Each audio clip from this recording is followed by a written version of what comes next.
Alors Patrice, bon bah on a parlé de Joe C'est Ennio Cocker. Morricone, la musique, on peut dire que c'est mon nouvel ami Oui, Ennio bah oui, Morricone, on peut le dire ou pas? Ennio Morricone, chez qui vous êtes allé? Exactement, dans son là là salon. là là. Comment ça peut s'oublier ça? Mon Dieu. Alors, Patrice. mercredi, qui dit mercredi dit canard enchaîné, oui, qui dit oui. canard dit dessin. On commence avec Pétillon, regardez. On attend le dessin. Thierry Lepan, vous savez qu'il s'accroche à son poste de patron de la CGT. Il est mis en cause à cause des travaux qui ont été réalisés dans son appart de fonction. Et le voilà qui dit, vous savez combien ça coûterait au syndicat un déménagement? Magnifique. Dessin de Pétillon. Donc Delambre également nous évoque la réforme territoriale. Vous savez qu'on va passer de 22 à 13 régions, ce qui fait dire au président de la République, ça nous fera moins de régions perdues aux prochaines élections régionales. On parle beaucoup du rapprochement entre Cuba et les États-Unis en ce moment. Regardez Fidel Castro qui dit « Je vais enfin pouvoir m'acheter des baskets et des survêtements Nike », des siens signés Pétillon.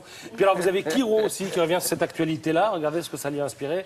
Hasta siempre, Coca-Cola entre les deux et Che Obama en bas. Je termine avec le dessin de Plantu dont je vous ai parlé déjà tout à l'heure. Alors il mêle deux actualités, la grève des urgentistes hier et puis ce fait divers qui revient tous les soirs avec quelqu'un qui fonce dans la foule en voiture. Ça nous donne ce dessin, un urgentiste qui débarque aux urgences où tout le monde crie Allah au Akbar. Apparemment que des dingues. On espère que c'est que ça.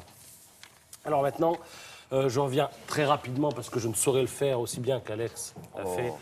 Sur Joe Cocker, juste pour vous montrer le titre du jour. Il avait déjà été fait ou pas? Non, c'est bon, ça, rock'n'roll, très bon. Joe Très bon. Cocker, rock Très bon. and roll, papier de Pauline Le Gall. Je vous laisse le lire dans Le Figaro. Je n'en parlerai, je vous le dis, jamais aussi bien qu'Alex.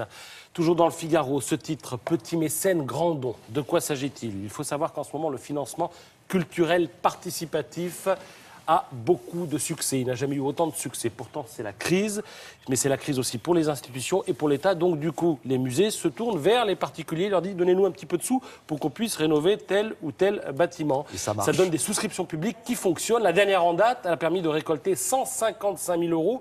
Pourquoi? Pour la restauration d'un tableau de Gustave Courbet à la demande du musée d'Orsay, qui avait juste demandé 30 000 euros. Ils en ont obtenu 155 000. Donc, ils vont pouvoir faire d'autres rénovations. Alors, en ce moment, par exemple, il y a un dossier qui est en cours, c'est celui de la restauration du Salon des Dames d'honneur à Fontainebleau. Il manque, voilà, pour le restaurer, 73 000 euros.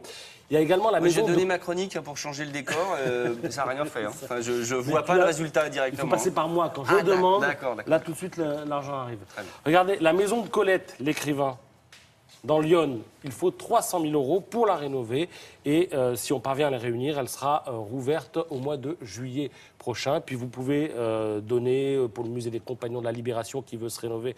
Là, ça va coûter 4 millions d'euros. Pour la restauration de la maquette du Mont-Saint-Michel, etc., etc. Toute la liste des possibilités pour les dons est dans le Figaro ce matin. Et donc, je rajouterai la rénovation de la chronique d'Alex. Il nous faut 12 000 euros. Même la rénovation du bonhomme, allons-y. Moi, Alors ça tient encore, ça tient encore. Bon, à ne manquer sous aucun prétexte, merci Patrice, ce soir.